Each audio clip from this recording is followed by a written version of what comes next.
Have you heard all the hype about Apex Legends Season 7 and thought, hey, I'd like to play that?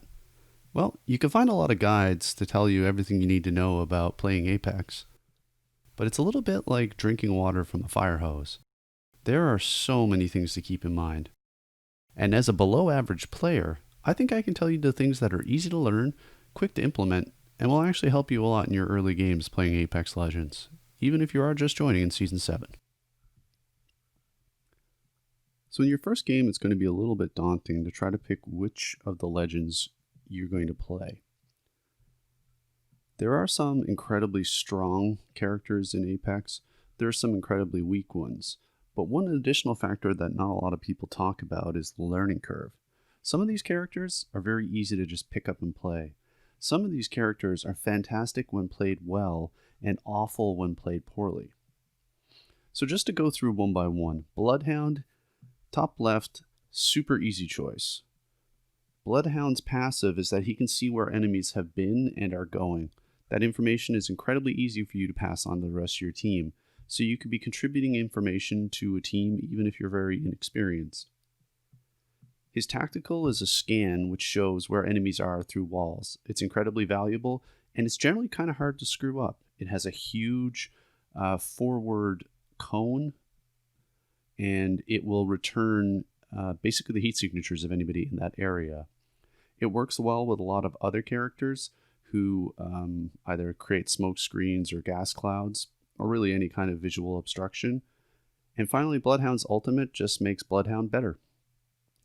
Bloodhound can run faster, they can scan more frequently, and they can see through any kind of visual obstruction all the time, so they can actually have like a thermal vision.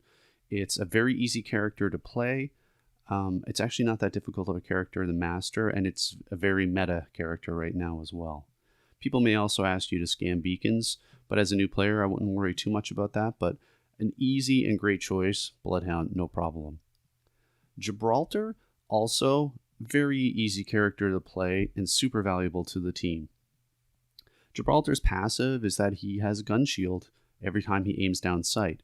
So all you really need to remember is whenever possible in a gunfight, aim down sight and you get an additional, I believe it's 75 armor, which is huge, especially as a new player, because you're probably going to get hit more.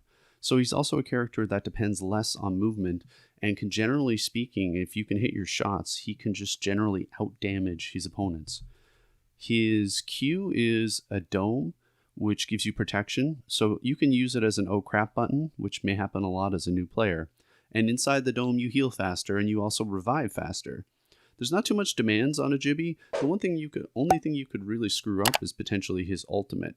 So his ultimate is very useful if enemies are caught in an open field, particularly if they're trying to revive. It goes off very, very quick and hits like a freight train, and it's a great way to get damage as a new player. Overall, I think Jibby would probably be my number one recommendation for a new player. Lifeline is another fantastic legend. She adds so much to any team that she's on. However, I would not necessarily recommend playing her as a brand new player. Your role as Lifeline is kind of complicated. You should always be the second or third person into the fight. You should never be the first one down, because her passive allows her to resurrect people on the team when they're downed automatically, which is incredibly powerful. However, you'll find if you play with random teams and you get down first, or if you don't get to them and revive, people tend to get very angry with you. Her tactical is a self-heal bot, which is very useful. Her ultimate is debatably less useful. It allows you to call in additional resources that you wouldn't typically get via a care package. However, if you're playing a passive game where you're avoiding enemies, it's a good way to get purple armor and attachments for your guns and heals. So it can be good, but maybe only use her if you're playing with people you know. You probably don't want to play her when you're playing with strangers. Pathfinder is a strong do not recommend for new players. Pathfinder has one of the highest learning curves in the game. His grapple is something that is ridiculously dangerous in the hands of a well-trained player and almost useless to a new player. You're never going to make advantage of the grapple nearly as much as somebody who knows what they're doing. If you really like his mixture of movement and aggression, you'll have to take the time to learn how to play him. His passive is actually the same passive that a bunch of other people get for free, in that he can scan beacons. I'm not sure if he got a rework. If so, you can correct me in the comments.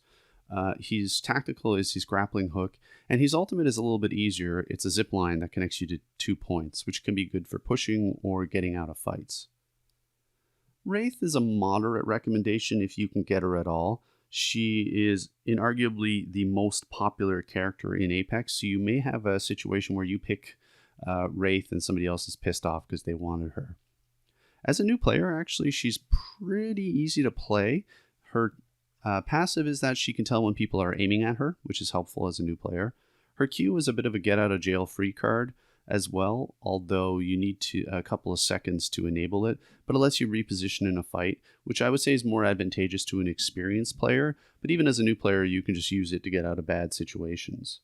Her ultimate is a portal that leads from one area of the map to the other. I would say as a new player, you're probably not going to be able to take very good advantage of it. It's more for a seasoned player, but it's a way to move around the map, potentially get out of the zone, and generally it's a good thing to have. Wraith also has the smallest hitbox of any character, so if your movement is okay, it's actually very difficult for enemies to hit you. If you're a new player, do not play Bangalore. I repeat, do not play Bangalore. Bangalore is one of the characters who has the greatest potential to screw over her own team. Her passive is fantastic for any player. She runs 30% faster when she's shot at, which is great in a gunfight. Her tactical is where it gets complicated. She shoots a smoke grenade, which impacts everybody the same. So you can disadvantage your own team just as much or more than another team, depending on where you place it. You need to be very disciplined in how you use it. You'll need to use it for revives. You can shoot it in people's faces to circle around them. You can combine it with a Bloodhound, but I do not recommend her for a new player because you might end up just actually impacting your team's ability to win. And her ultimate can also stun her own team, which is also troubling. And it doesn't actually do nearly as much damage as Gibraltar's. It takes a lot longer time to go off and is more complicated to take advantage of. It's generally a precursor to a push. They're all things that you don't necessarily want to have to learn about as a new player. Caustic is a fantastic choice for a new player with a little bit of that try not to screw over your own team. So his passive is that he can see through his own gas. So any enemies affected by his gas are highlighted. His tactical is probably one of the most powerful in the game. He throws out a gas trap that does damages to player health regardless of how much armor they have. If you could trap somebody in a room with a gas, it will full kill them. If you want to play a more passive game where you're trying to use cover, he is actually really good. However, he's not nearly as good on Olympus. His ultimate is where he throws a gas grenade, and that basically makes the entire area that he throws it in a death trap. He is a really good character. I don't know if I would recommend using him on Olympus, and you can kind of screw over your own teammates if you jam doors closed or things like that, so I wouldn't recommend him for a new player. I don't recommend Mirage for any player. Mirage is a situational at best. He's potentially good in the hands of a really good player. As a new player, don't play him. I can go through it really quickly. He can go invisible when he revives you, or when he goes to a revive station. He can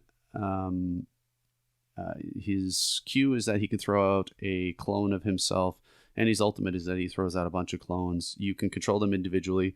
It requires a lot of micromanagement. It's extra things to worry about. Do not use him as a new player. Do not use Octane ever. He's just not a good player. His passive is he heals himself. His Q is that he runs fast and damages himself. And his ultimate is a pad that jumps you up in the air. That's it. He is not a good character, and he's definitely not a good character for a new player. Wattson is an incredibly important character in ranked. She is not super great in pubs. She is a high-level character to play, where to place her fences, when to engage her interception pylon. I would not want those to be things that you're worried about as a new player. And generally, as a new player, you're mostly going to be playing either low-level ranked or in pubs. I would skip her completely. Crypto is an incredibly high skill ceiling player. He can be absolutely devastating when he's playing against another team. He doesn't really have the opportunity to screw over his own team like a Bangalore. However, if you get stuck in his drone too often, you can end up putting your team in a situation where they're always 2v3. That is suboptimal. I would not recommend a new player play Crypto at all, but just to go through his passives, he can see anything that his drone sees and passes that information on to the rest of his team. His tactical is that he throws out a drone that does surveillance, and his ultimate is that he releases an EMP burst that damages enemy shields. It stuns them, but it also stuns himself as well. Revenant is a bit of an average recommendation. His passive is that he can climb super high and move very quickly when he's crouched, which makes crouch spamming in firefights very, very effective, although maybe not something you'll be doing as a new player.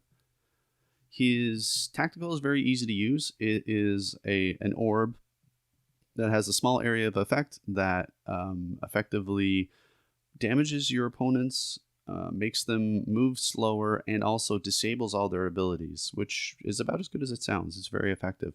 His ultimate is the Death Totem, which allows you to touch it, and then you basically get a second life where you can push enemy teams, and then you get sent back, and you only lose 50 health if you die.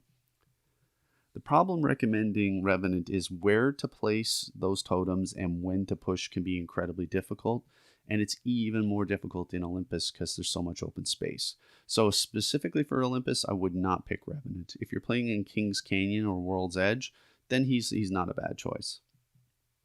If you were an experienced Apex player, I would say don't play Loba. However, as a new Apex player, she might be a really good choice. And the reason is Loba can always see where the best loot is. That's her passive. She can see all purples and golds, which is good as a new player because it gives you a good idea where you need to go. Her tactical ability is basically a short-range teleport, which can be, quite useful as well. She's able to get from one place to the other, although she has a slight delay on the end of it. Her ultimate is where you can really help out your team as a new player.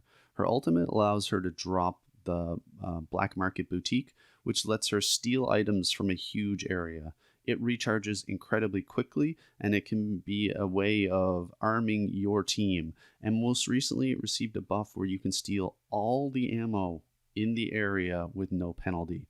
So if you're a new player who feels like you can't contribute to your team with regards to damage, you can contribute a lot as a Loba, so definitely something to consider. Rampart is not a good character. Her passive is that she's better with LMGs than other legends, so she gets a larger magazine size and I believe a quicker reload when she's using LMGs, so Spitfire, L-Star, Devotion. Her tactical is that she can lay down a wall that buffs damage when she shoots through it. And her ultimate is a turret that she can mount and fires at incredibly high damage and has an unlimited supply of ammo as long as you keep reloading it. The problem with Rampart is you need to be very, very well planned out. You potentially need to camp the final ring and wait for people to come to you. You need a very coordinated team, and it might be asking a bit too much for a new player. Horizon is about an average legend, in my opinion, maybe slightly above average, and she's actually not that difficult to play for a new player, so she could be a good choice. There is, however, one thing to consider, and that's her ultimate. So her passive is that she gets better movement in the air than any other character, and she doesn't take any kind of delay when she falls from a drop. Apex has no fall damage, but it always has a slight stun animation when you hit the ground, which prevents you from just sprinting off as soon as you hit the ground. If you're Horizon, you don't have that animation. She can just take off at full speed as soon as she touches the ground. And she has slightly more maneuverability in the air. When you combine that with her tactical, which is effectively like a vertical launch that throws you up in the air, it allows her to traverse the map very quickly. She can let her team get to height, which is helpful. Her ultimate is a black hole that pulls anyone nearby into the anomaly, and then you can use that to either focus fire, pull people out of cover, throw grenades in there with them, or drop one of your teammates' ultimates on top of it for maximum damage. The only caveat with that is that you can pull your own teammate in as well. So just be careful in where you place it. Make sure you're placing it in a position that makes the enemies hurt and not your own teammates. Whew. That was a mouthful. So with all that said, who should you play? Well, originally I said Gibby, but I'm going to take that back and say you probably should play Bloodhound. I think there's still a little bit too much nuance to how to properly use Gibby's ult, for example, and potentially even his tactical. Bloodhound is kind of difficult to screw up, and is just a really good character all the way around, as you'll see in the upcoming gameplay. Not the way I play them, but the way they could be played. So yeah, if you can, I would recommend try out Bloodhound. If you don't like Bloodhound's playstyle, then probably check out Gibraltar. If neither of those suit you, or you want to focus more on support than on assault, then I would recommend potentially Loba. Okay, so we're going to walk through a quick round of gameplay here. I'm not sure how long it'll last, but I'm going to try to give as much information in this as I can.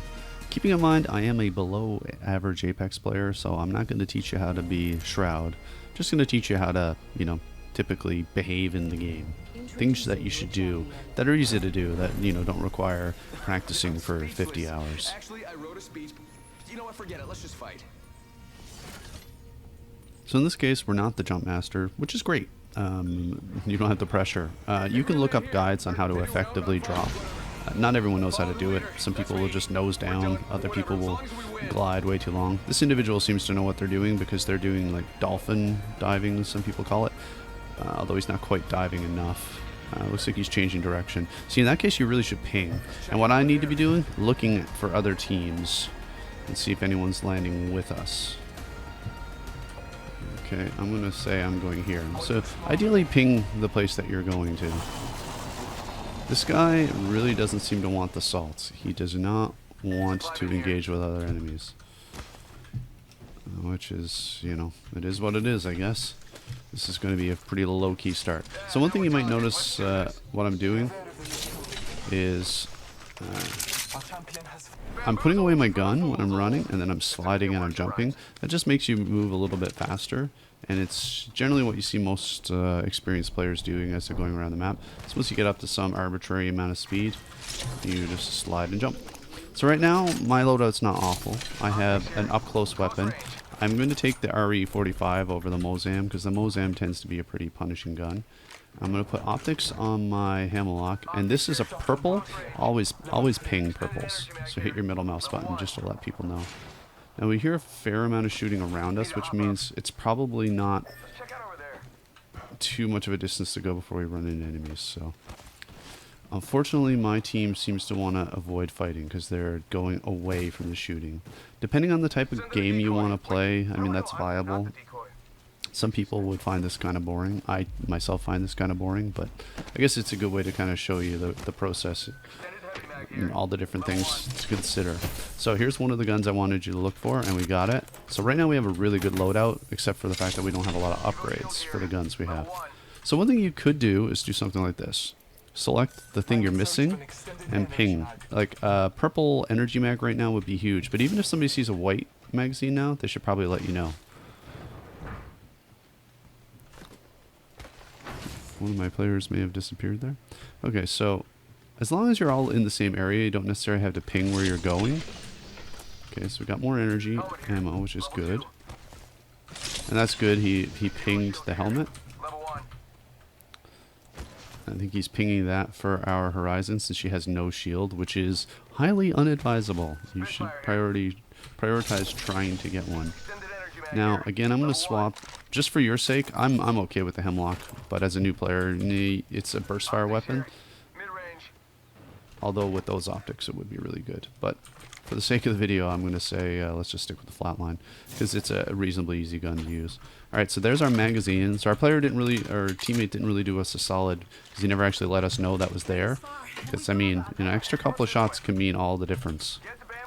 One thing to keep in mind, after you get a bigger magazine, you should reload your gun, because it will reload to the higher capacity.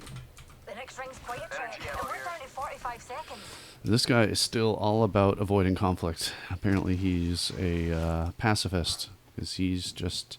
Although, I mean, that said, we have kind of garbage loot, because our our armor's very low. Typically, you want to start looking for fights as soon as you hit like blue armor.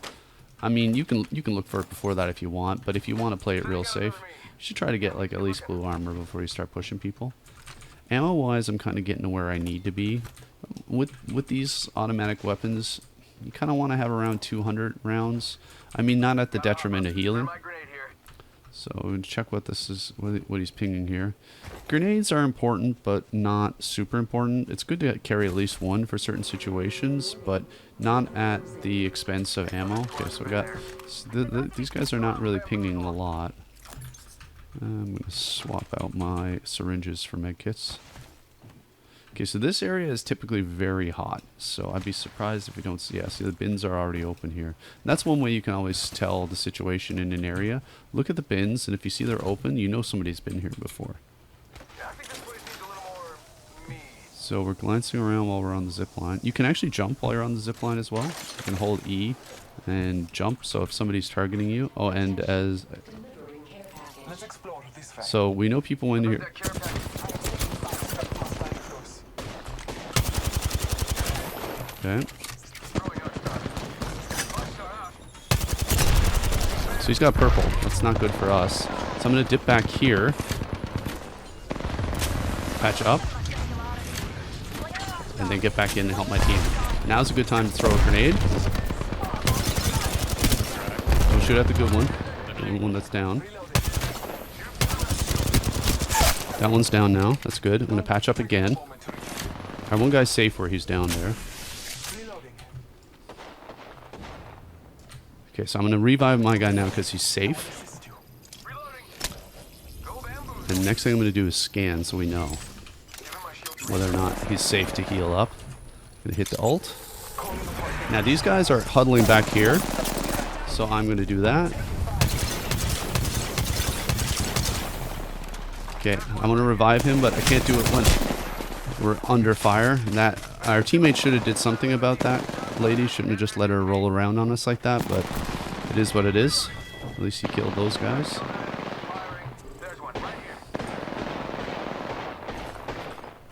Some interesting locations, and in the end we lost it there. So yeah, I mean, you can't win them all, but that's an example. We also, in that case, the crappy thing is, since our teammate avoided fighting, he didn't get the opportunity to level up his shield or loot up, and that team we were fighting had purple. So that makes it very difficult. You're always kind of starting behind the eight ball. So things to consider, but I mean, yeah, it is what it is.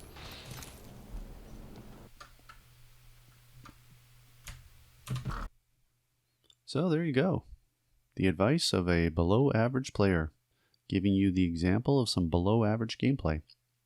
But in all honesty, this could actually be helpful. A lot of the things that you see in some of the guides are things you definitely need to work towards, but they're not things you can do day one.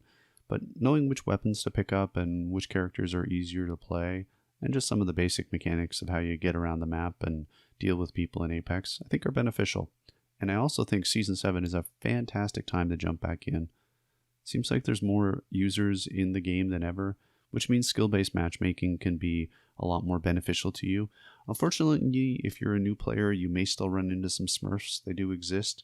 But I think this season you have a better chance of having a good first experience than you probably had in a lot of seasons, because the servers are pretty populated. Anyway, I hope this video helped you, and yeah, tune in for more Apex content in the future. And as always, thanks for watching. Did you like this video? Because I have other videos. Here are some of them on the screen. If you liked what you saw, hit the like button. If you hated what you saw, hit the like button. And if you'd like to see more stuff like this, subscribe. You can also comment below if you think I'm terrible at games. And you can also comment below if you think I'm great at games. I appreciate your lies.